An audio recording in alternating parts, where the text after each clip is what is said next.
we made the product. We actually learn every day through the observation that our customers share. And because we were fully concentrated on this one product, we were actually able to find what resonates with our clientele and what resonates with pet parents. Our customers hear from me personally and from my co-founder regularly to better care for their animals. So it's really about education. We don't just focus on the product. It's about, how do you better care for your furry companion on a day-to-day basis.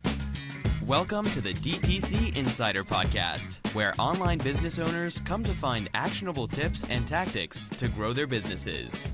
Now, here's your host, Brian Roisentul.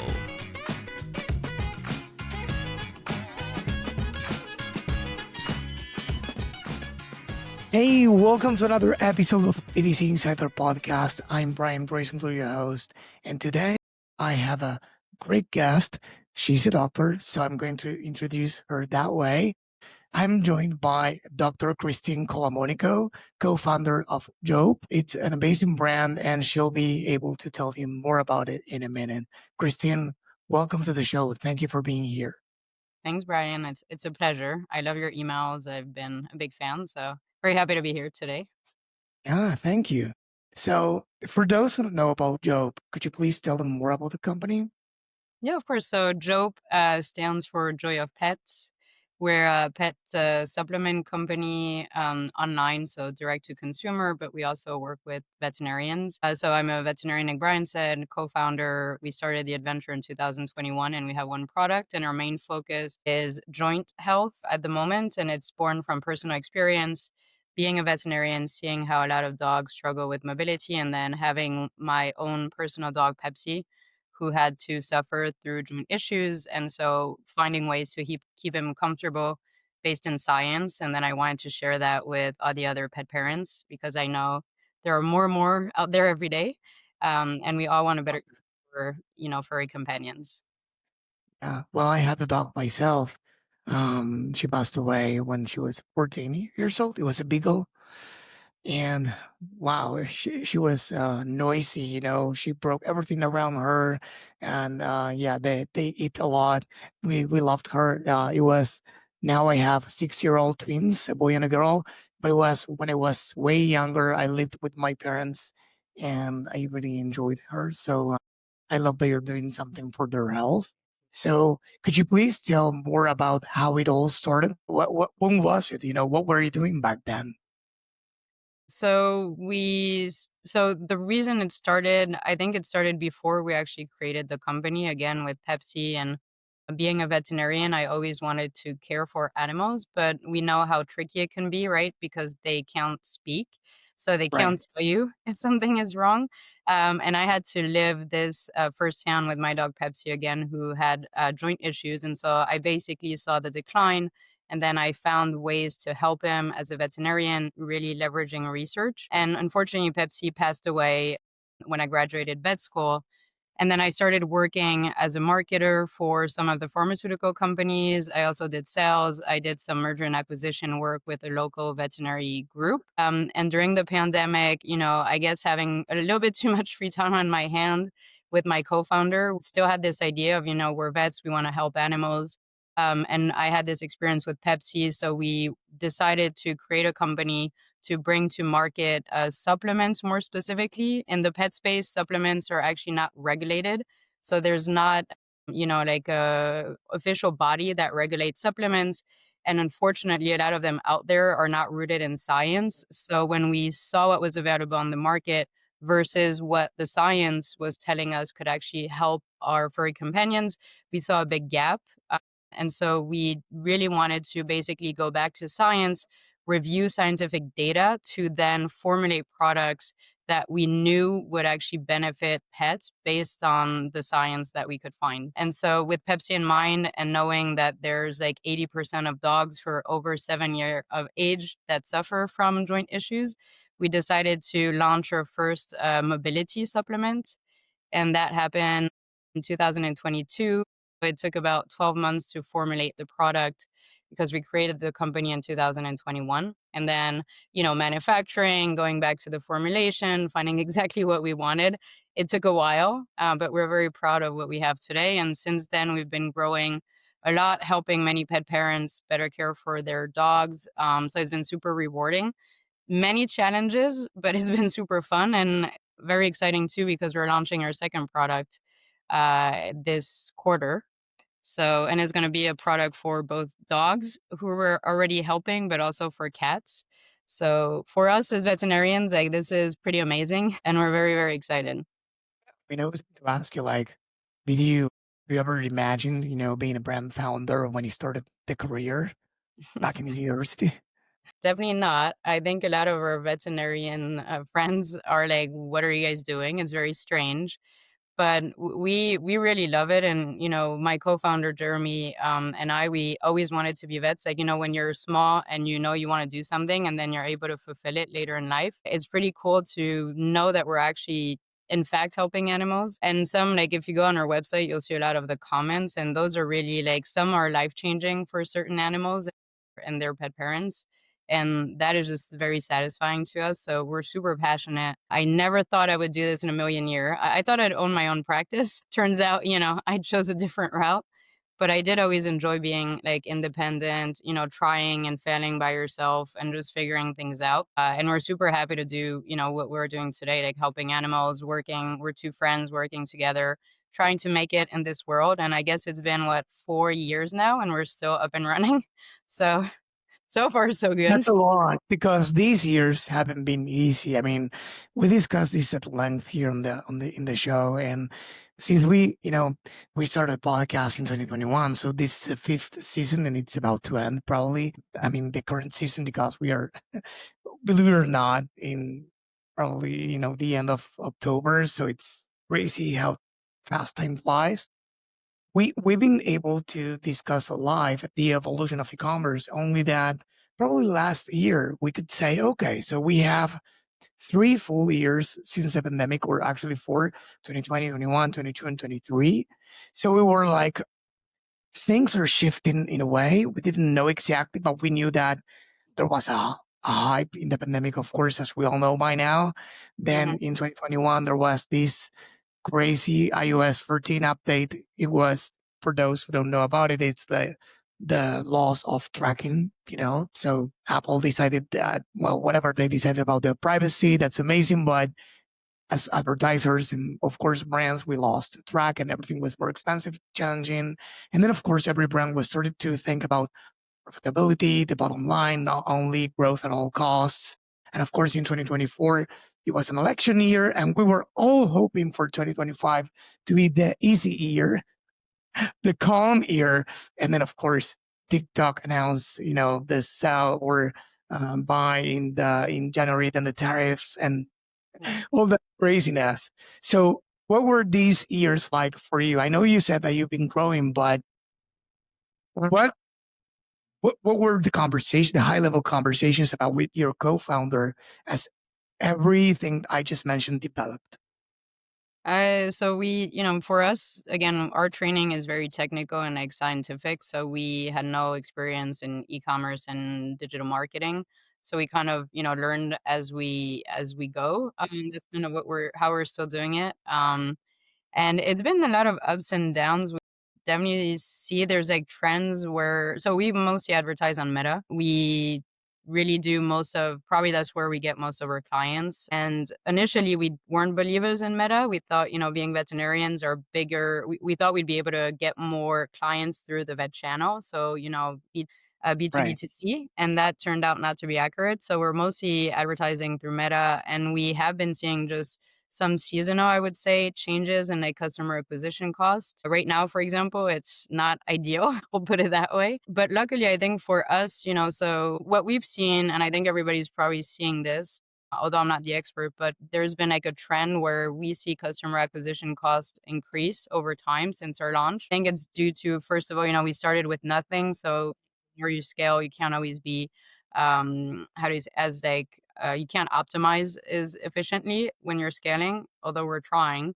But on the other side, we do have like a very good product, and so we have a fairly long lifetime customer value. Uh, And people stay with us because we have a product that works, that actually helps their animal. And we do have a very strong customer centric policy internal. So we have like a 90-day satisfaction guarantee. So we really work on, keeping our customers going above and beyond. And then the quality of the product, I think, also speaks for itself, where people do, want to use our product because they see a difference and it's really impacting the quality of life. So that's where, we see the trend that we read about in like newsletters, yours, for example, just, groups, LinkedIn. But I think where we're able to, still maintain the growth is just focusing on the customers and making sure that, they want to stay with us because we're helping, we're there for them. So I'm a veterinarian, like we said, and I personally review like our customer care interactions. And if we see that, somebody has a question about their animal health, we're going to go above and beyond to try to answer it, give them resources. Of course, always directing them to their veterinarian because in no way are we, prescribing, diagnosing, or curing anything, but we can certainly give them like good resources. We can be there and listen to them when, they just want to tell us their story. So that's kind of where we've been, but we've definitely seen fluctuation and we're working on, tweaking different things like different angles for marketing and how to show how our product is differentiated in a very crowded market. Sorry for the long answer. I was trying to be exhaustive and This comprehensive. is a place for long answers. That otherwise the episode would end after 10 minutes. So don't worry. No, I'm just kidding. So it was interesting that you mentioned, Meta being, more expensive and of course at scale. That's a normal thing. The thing is that, and I just recorded a video about that. I sound like a broken record if you follow my newsletter, and thank you, by the way. It's something that I discuss at length, the strategy, the growth strategy beyond, way beyond the ad account to grow. So if we compare these to, let's say, building, I don't know, a tower of whatever, I don't know if cards, but of blocks, Legos or whatever brand. You try to build a tower and you start stacking the blocks, 1, 2, 3, 4, everything is steady. But then, of course, there will be a point that you add one more block and everything will fall. Yeah. Right? That's the acquisition as well, if you think about it. And this is the first time I give this example. Surprisingly, I have a new example. So I'm celebrating. I like it. This is the parallelism with ads. You start reaching your core audience, the raving fans, the easy to acquire customers through Meta at least. And then as you scale, you reach, far from the center, in the sphere, in the customer sphere, let's say, you start to acquiring people that is not probably as familiar with the brand as the other ones. You need to convince them in different ways. So you need to make these, the foundations of this, let's say, tower I just mentioned, thicker. Otherwise it will fall. So if you make the foundation thicker, it will hold. In ads, what does it mean? I'm not crazy, I promise I have a point. For in the ads world, what it means is that you need to make the foundations stronger, the education stronger. So those people that you're reaching now, they don't know about you, about the brand, they don't trust the product, you're about your claims, because of course they don't know you. You claim that your products are the best and they don't know that they work, they don't know. So it's not about social proof only. It's about building that base through organic content, long form content, short form content, building your trust offline as well, brand partnerships, the B2B as well. But I'm curious to ask you in a minute why it didn't work. And all of that universe outside the ad account that will help you boost the ad account, because once you reach those customers that didn't know about you before, probably by then they could have consumed a lead magnet, a resource, advertorial, your blog, because your videos. And so typically these brands I speak with that are, I don't know if successful, but they do high 8 or high 9 figures. They have over 2 million subscribers on the YouTube channel, over 1 or 2 million followers on each social network. So it's not a coincidence. they focus on delivering a message. They focus on being there or of being known in different ways. And that's why their ads, as a compound effect, are successful at scale as well, because more people know about them. Does Mhm. this make sense?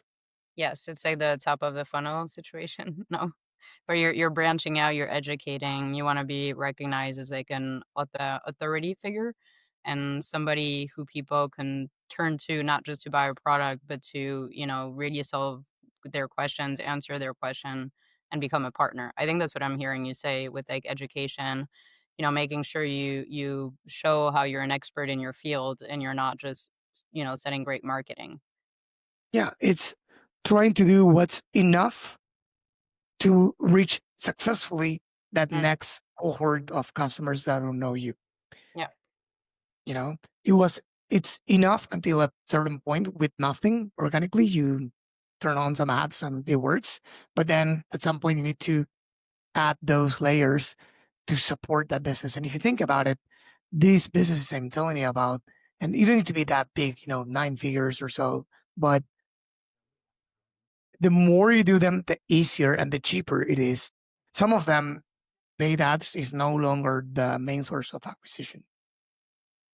It goes that, to that level of depth for them, But yeah, it's easier said than done many times. It requires from a commitment to recording content, to educating some, let's say, I don't know, have an app that is not a copycat of the website. It's to educate customers, to it's do different things. So it could be many things, right? But I'm curious to ask you now, why didn't B2B work for you guys yeah, so that's far? painful. I'm Uh sorry? I said that's painful. It's a hard question. I mean, obviously it's hard to know exactly. I think so being a veterinarian myself, having worked in the vet practice and I sold products, I work with veterinarians. I think just as a profession, we are slow adapters and we really want to start with science. And so in the realm of supplements where you're not going to have FDA approved studies, where, it's a bit more gray. There's just a very slow adoption. And then for veterinarians who want, it's also a bit more complicated because for veterinarians, they used to have their practice, right? And then they would provide services, but they would also sell retail. And they would be able to sell retail because they would be the one with access to the products and people wouldn't be able to find that products elsewhere. But now, bring in Chewy, Amazon, just e-commerce in general, people can have access to these products much more easily. It's available almost everywhere. And so for veterinarians to want to, go through the effort of stocking inventory, purchasing, all that to sell it with a relatively low markup, which was not the case, maybe 15 years ago. It's a bit of a harder sell. And there's also other probably factors where I don't know if you know, but there's a massive shortage of veterinarians in the US. So there's estimated to be, I think in 2030, there's going to be like 20,000 plus shortage of veterinarians. So we're going to be missing 20,000 vets versus the need.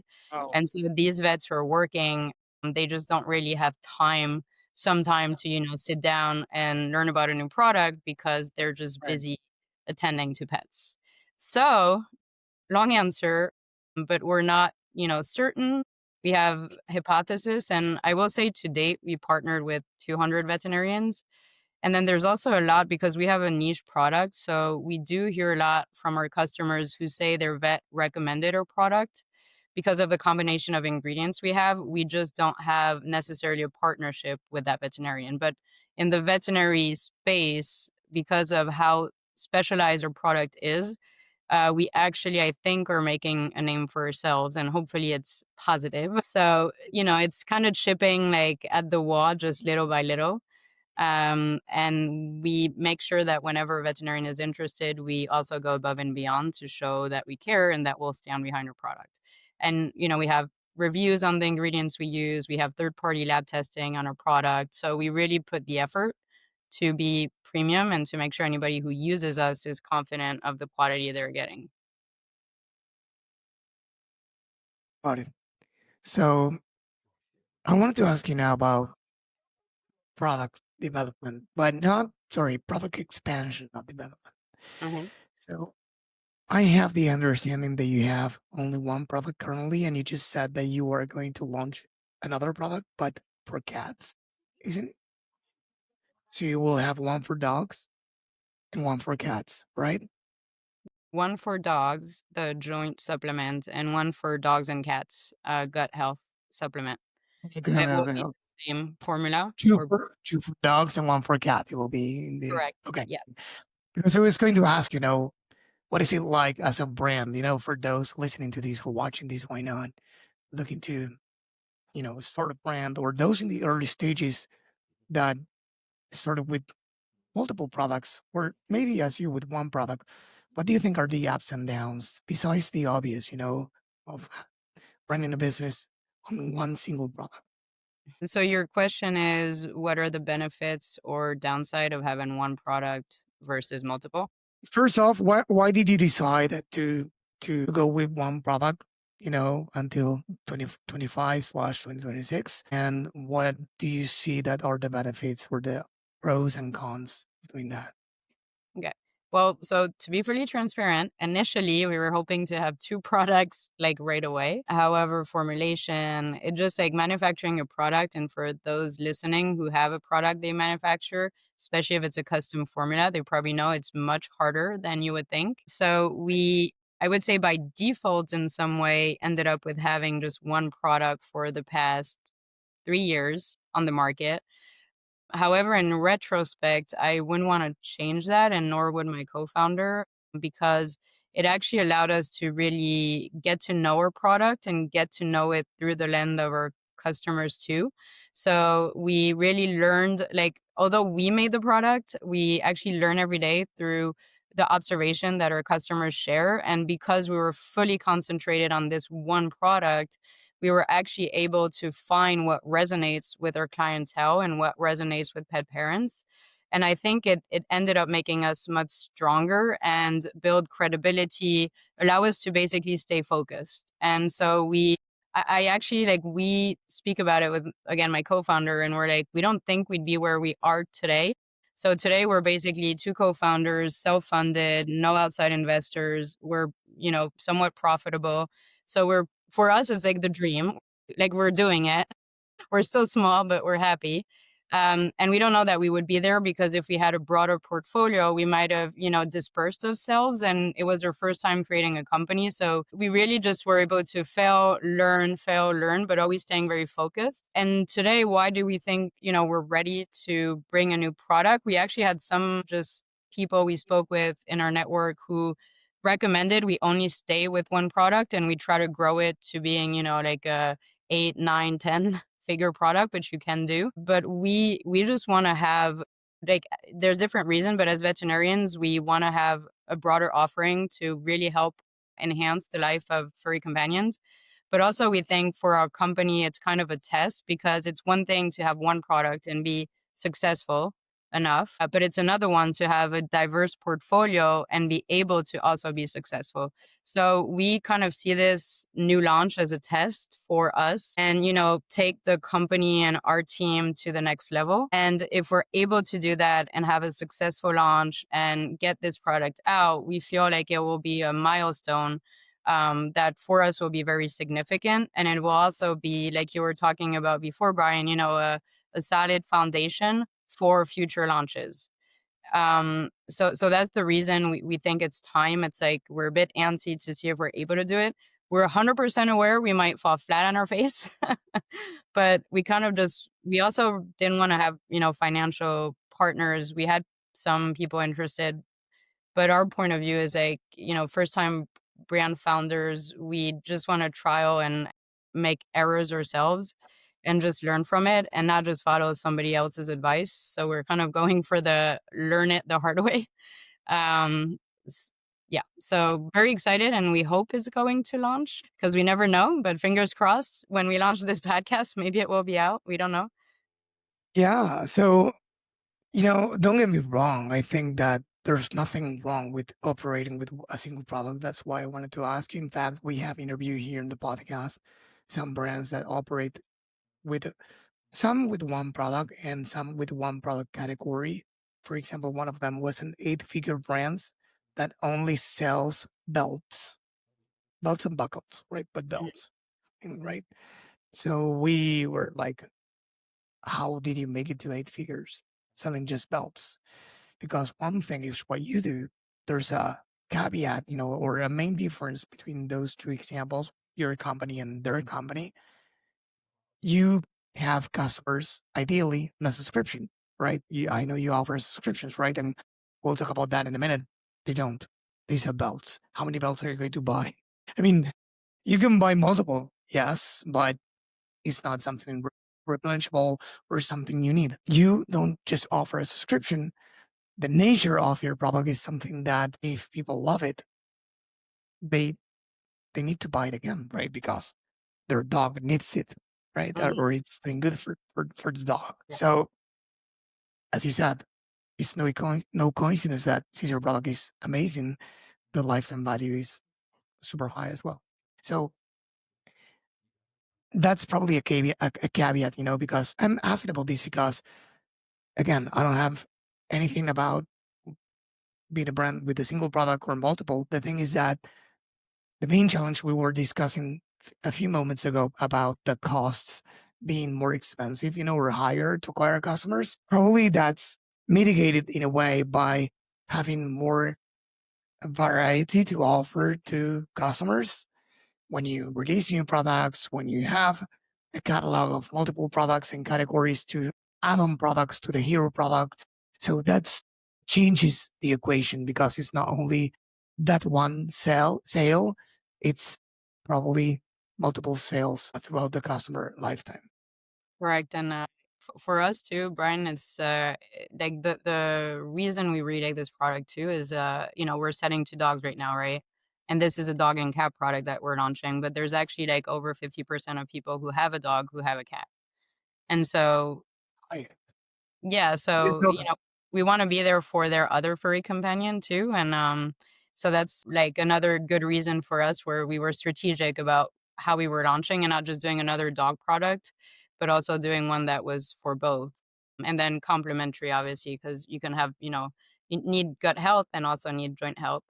And then the only other point too, which you probably know, but one other reason we want to expand our portfolio to more than 2 products even is with the goal to one day partner with retail, and we've been told that retail partners will not really consider, unless you're very big brand, but they won't really consider one SKU company. Like, if you just have one product and we have one size, so it's like one product, one size, we're not very sexy for them, right now. So that's So another reason. what's your, and I'm going to tell you in a minute why I ask this, but what's your brand positioning right now? How do you define your brand? It's a brand that helps dogs with their joint pain, or what is it? How do you define it? For us, it's really just healthier animals and happier lives. Right. 'Cause if your animal is healthy, then you're happy and they're happy. So it's like healthy equal happy, and it's true for animals and humans. Great, because I'm asking because some brands feel that they cannot expand, they cannot create new products because they feel that their current brand positioning doesn't let them, because it's like, I don't know, I always tell the story I once heard about Kodak, the big Yeah. company, or once big company we all know, that probably thought that they were, of course it's more complex than this, but simplifying, they probably thought they were in the film roll space or business, but actually they were in the memory preservation business, right? But they didn't see it that way. Yeah. That's why they couldn't, go beyond their well, that's why they are not the company they were. And I think there a more recent example is Samsonite. If I'm not mistaken, they did a new brand positioning because they were heavy on luggage or Mm. exclusively luggage. And now it's more about, I don't know exactly their positioning, but it's something like they help you with creating a better experience when you travel, so it's not about luggage. It's about bags and many other things for your improve your experience when you travel. So that's why I was asking, because your position is perfect to allow multiple products as well. We were thinking about it, when we started, and we wanted to have a bigger purpose than just sell a joint supplement. So I think Yeah. it goes back to being vets. We want all animals to be healthy. Would love to save every single one of them if we could. So we're starting with one dog at a time, bringing on cats, and then we'll see how far we can go. Yes, you rely heavily, or I would say that, you correct me if I'm wrong, that you rely heavily on, people coming back on subscriptions in this case.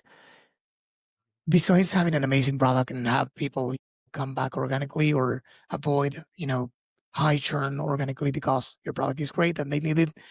Do you do any other actions to prevent people from going away or canceling their subscription, or to mitigate churn? Well, obviously email marketing where it's not we have like a very careful and curated email approach where we educate and we offer promotions too, but like our customers hear from me personally and from my co-founder regularly to better care for their animals. So it's really about education. We don't just focus on the product. It's about, how do you better care for your furry companion on a day-to-day basis. So we do email marketing. We, again, like customer service, will go out of our way to follow up with customers. So we're not just answering their questions and moving on. If somebody has a question that should be followed up on, we will follow up. Like, their animal had an issue with their product potentially, or something is, not well, we'll follow up like 3 weeks later to make sure they're okay, even if they stop using our product. But just to make sure, hey, you reached out, this was happening, we're here for you. Just wanted to make sure your dog is okay, that, you don't have anything else you want to share with us. And so I think that also helps. I personally call clients too. So if somebody is really upset, has, a question for a vet, is unsure, like I will always pick up the phone. I'll call them on a Saturday, at 9 p.m. if they call me, no problem. So that's really also how, we're focusing. You were mentioning some, educational. So we're putting together videos that are a bit longer form, more educational, really explaining the science behind our product because it's important to understand what you're using, especially when you're new. So those are the things off the top of my head I'm thinking about. Partnering with veterinary clinics. So when somebody, one of the veterinarians, a professional, so a B2B partner, we do lunch and learn. So it's like, I have a meeting with them digitally. We take an hour. I go over the product. I answer their questions. Really just making sure that we're always available when anybody has a question. And what else? I think those are the main ones I can think of at the moment. Seeing your customers goes a long way, doesn't it? I mean, it's something I always preach and I tell brands, call your customers. We were talking about subscriptions, right? It could be useful for many things, but why do your customers churn? Do you call them when they churn? Like, not all of them, not every time, but do you gather a sample of customers and call them and ask them, and they say, no, why would I bother them? They don't want to receive my call. They will hang up, or I don't have time, whatever the excuse is. And again, I know people are busy, but if you're building a brand for somebody and you're not in touch with that somebody, you don't open that two-way communication line, then you're always going to be guessing, right? Of trying to find the real reason behind, in this case, churn. It could be many other things. So what would you say to those, fellow founders listening that probably are shy or don't want to call their customers? I mean, to be honest, I understand because it's not the easiest thing to do, pick up the phone and speak to a stranger, even if you're passionate about your brand. But I will say in the end, I always, even when I pick up the phone, I'm like, oh no, I have a call. I don't really want to do this. Like, so many reasons not to. But I will say that customers have always been like so grateful, like so impressed that I pick up. The only, I would say, kind of, how do you say that, complication is they end up staying on the phone with me for like 15 minutes. And I'm like, okay, now I gotta go. But I will say it's always, like, incredibly just like, it's amazing. When I do it, I'm like, "Oh, I probably should do it more often." It's sometimes it's hard in the day to, like, you have meetings, you need to put out fires. But it really, like, it's always been positive, even when it's a customer who's like super upset, who's, venting on social media, who's like, posting bad comments on our Facebook, and we managed to find their phone number, we managed to find their email, and we call them, and then they're just like the nicest. And then they're like, "Oh my God, I didn't know. I'm gonna go back. I'm gonna like, put another comment on Facebook. I'm gonna like defend you." I'm like, no. And so they've always been like just amazing. They don't always need to, resubscribe, because sometimes, for example, they lost their dog, and obviously they can't, or sometimes it just didn't work for their animal too. So we have to respect that. If a dog didn't tolerate it, we need to move on. But I think it allows, first of all, for you, it's great. Like, you remember why you're doing what you're doing. The people I've found are always super nice in the end, like always a positive experience, even if it starts, a bit heated. And then I think it just reminds us, like, what we do. And I've had a lot of people who, why we do what we do, sorry. And then I also have a lot of people who will say, like, "Oh, it wasn't for me, but I'd happily recommend your product to a friend. I'm going to tell everybody at the dog part about, this company, because like you picked up, you called me, you care. And, Like, I'll recommend you to everybody, and I'm super grateful." So and it's kind of the feedback we get. And again, as I'm saying it, I'm like, yeah, I should definitely pick up more often and call more. But it's, then it's a balance too. It's like, I think at some point you need to reach out to be in touch and always be available. You also do need to delegate a little bit and then trust the process, I think. Correct me if I'm wrong, Brian, but I mean, I'm not a brand founder. I work with many, but I'm not one. So I will never tell you you are wrong, you're right. I learn from people like you every single day. So to me, this is gold. What I'm trying to share with you and the audience is that what you're doing right now, as you said, is not easy. Sometimes it's not fun. It's time consuming. And sometimes it's like, is this what I'm supposed to do as a founder?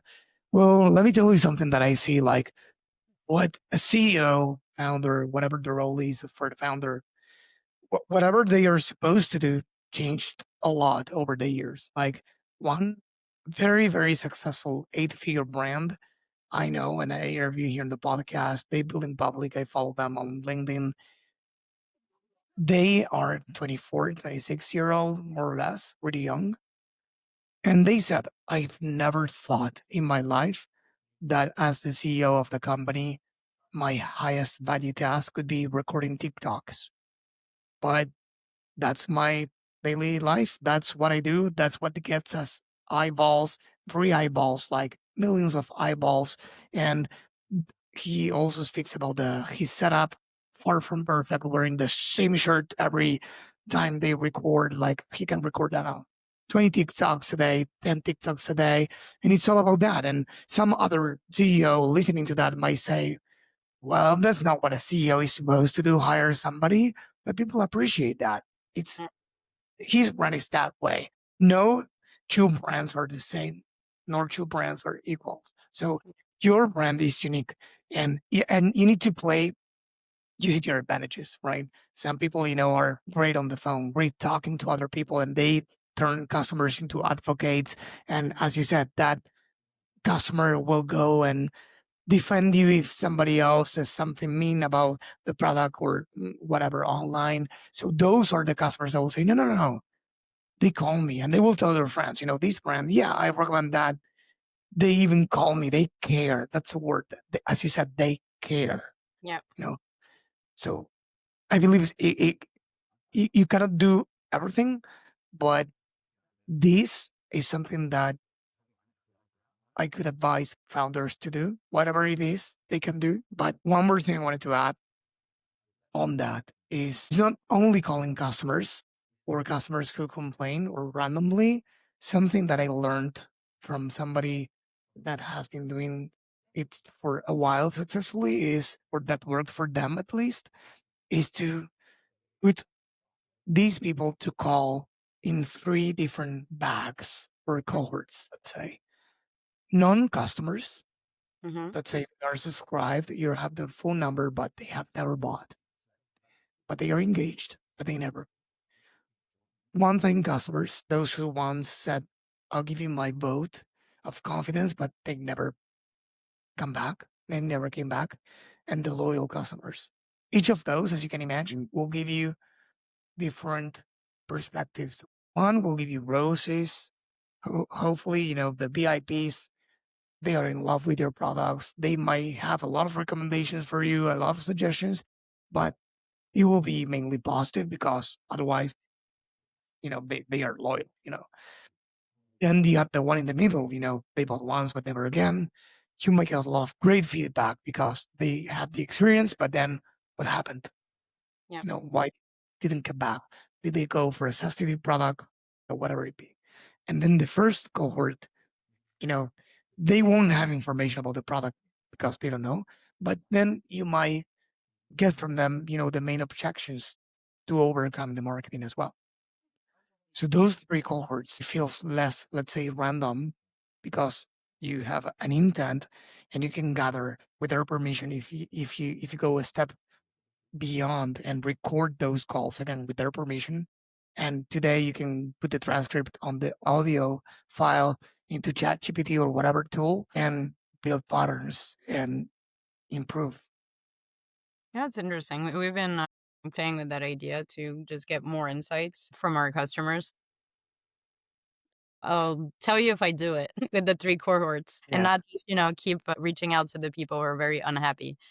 But I do think, you have a point, and also it might also depend potentially on your, segmentation because, for example, TikTok you were mentioning earlier is not really the demographic who's purchasing our product, like, people on TikTok are not necessarily the people we're targeting just from an age perspective and demographics based on, ourselves. We've tried it also. Doesn't seem to be something that's working for us at the moment. Why not? Just curious. I'm sorry? Why not? Just curious. Why don't you think your audience is there? I mean, it's only a hypothesis, right? Because I haven't actually, gathered information or real data. But what we're seeing, at least from like our advertising, is we cater more to, let's say, more senior pet parents because we have a premium product. And it's also, people with dogs and cats who, want to go maybe more in depth in their care. So our demographic is not necessarily the 20-year-old, at the moment is what we're seeing at least. And for TikTok, I don't know. Maybe I'm just not good at TikTok. I tried. I'm not very natural. I love, educating people. I'm always available for a cause, no problem. But TikTok being on the screen is not something I'm necessarily comfortable and comes naturally. So it's been hard for me to put myself out there just because it's just not something I do on a regular basis. And we have tried though. So it's not like, I'm saying, oh, we just assume so. We did do it. I did it religiously for like 3 months. It just didn't really drive any sales. Like it drove views, but we didn't see any sales from it. We're focused on something that we know works right now. That's great. For what it's worth, just if it's useful to know, because I know how frustrating things could be when they don't work for a period of time, let's say a decent period, like you mentioned, 3 months. This brand, eight figure, mid eight figure brand, pretty successful. They always say the same, the CEO, but for TikTok. And like the rest of the team said, you're crazy, that's not going to work because they sell to senior people as well, mainly. And they tried for, listen well, over 8 months until they saw results. And now they have over 1 million or 2 million followers there and a lot of successful things going on. So some people try for 2 months, some people try for three, some people for eight. I guess it all comes down to trying to know how to iterate what to do next, the content volume they create daily or weekly, whatever. Yeah, just wanted to know that maybe it was something that you tried and yeah, it won't work that way. Or maybe you needed more time or needed a different angle. But yeah, I just mean, wanted to, we'll see, we can't, we'll probably test again, but we do a lot of try and error, and that's kind of half the fun of it, right? yeah, of course. Well, I wanted to thank you for coming to this podcast episode. I mean, I really enjoyed, I learned a lot. So I wanted to know before we go if there's anything that you wanted to mention that I didn't ask you that you wanted to tell the audience about. No pressure, just if there's anything that I skipped. I mean, if you have a dog and, you really want them to be happy and healthy for many, many years, come check out Jope. It's petjope.com, so you'll maybe learn something even if you don't buy. but we are very like focused on helping you better care for your animal. So we're super passionate. I'm also available, like more than happy to. And yeah, I think if you're curious, come see what we do. Just two vets trying to make this world a better place. Amazing. So thank you for that, and thank you for being on the show again. It was a Yeah, pleasure. Brian. This episode was brought to you by BSR Digital. We help DTC brands grow through paid ads and email marketing campaigns. If you'd like us to help your business grow, head on over to bsrdigital.com and schedule a call with us.